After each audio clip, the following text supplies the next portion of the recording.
যে আর 3 তালাক যদি কেউ রাগের মাথায়, রাগ তো মানুষের খুশিতে তালাক দেয় না, একটু রাগ করেই তো দেয়।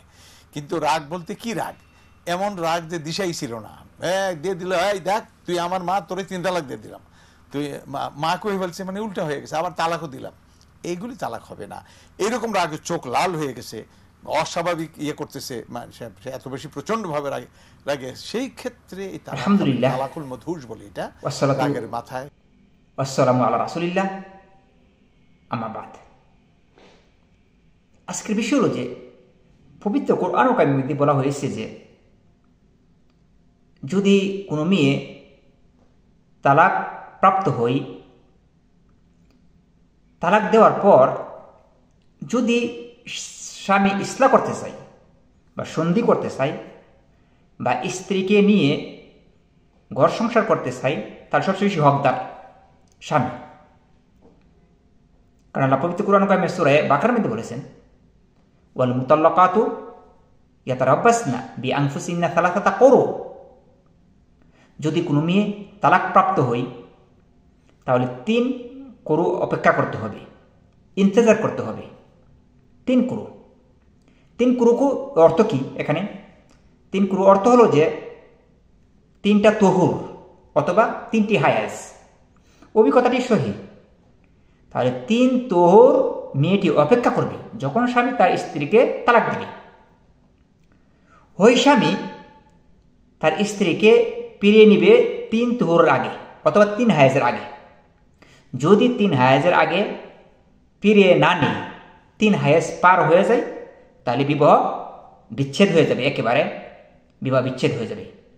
সে ইচ্ছা করলে তার স্ত্রীকে ফিরিয়ে নিতে পারবে না, বিবাহ ছাড়া। মনে রাখতে হবে, বিবাহ ছাড়া তার স্ত্রীকে ফিরিয়ে নিতে পারবে না, কারণ 3 তুহুর পার হয়ে গেছে।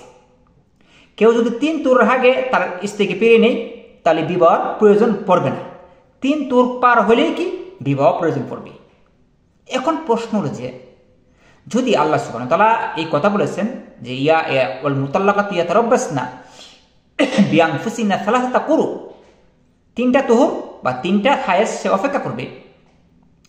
তারপর ওয়াবুরাতুহুন্না আহাক্কু বিরদ্দিহিন্না ফি যালিকা ইন আরাদু ইসলাহা।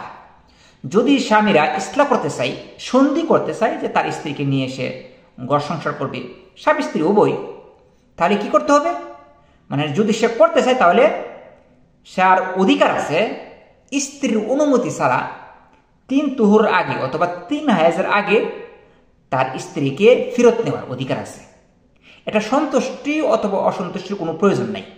যদি স্বামী চায় তার স্ত্রীকে ফিরে নিতে, তাহলে স্ত্রীকে পারবে সে ফিরে নিতে।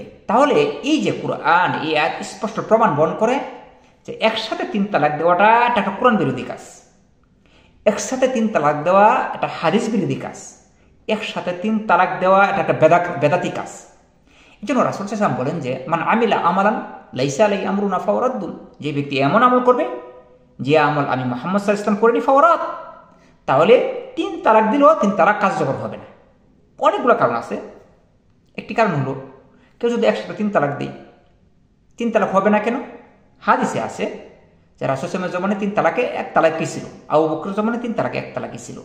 আর দ্বিতীয়ত হলো যে কোরআন বিরোধী একটা কাজ। তালাক দিবে, 3 তুর অপেক্ষা করতে হবে। 3 তুর যদি অপেক্ষা না করে, 3 তুর পার হয়ে যায়, তাহলে বিবাহ বিচ্ছেদ হবে, পুনরায় সে বিবাহ করতে পারবে।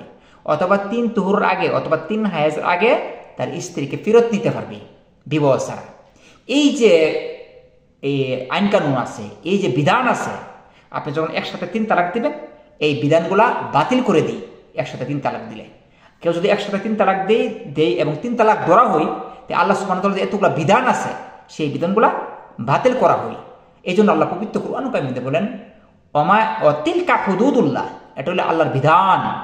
ওমা ইয়াতাআদ্দা হুদুদাল্লাহ, যে ব্যক্তি আল্লাহর বিধানকে লঙ্ঘন করে, ফাকাদ যালামা নাফসা, সে নিজের উপরে জুলুম করে, সে নিজের উপরে অন্যায় করে, সে নিজের উপর পাপ নিয়ে আসে। তাহলে আল্লাহ পবিত্র কোরআনের মধ্যে স্পষ্ট করে দিয়েছেন যে একসাথে 3 তালাক দেওয়া এটা সুন্নাহ এবং কোরআন বিরোধী কাজ। আল্লাহু আ'লাম।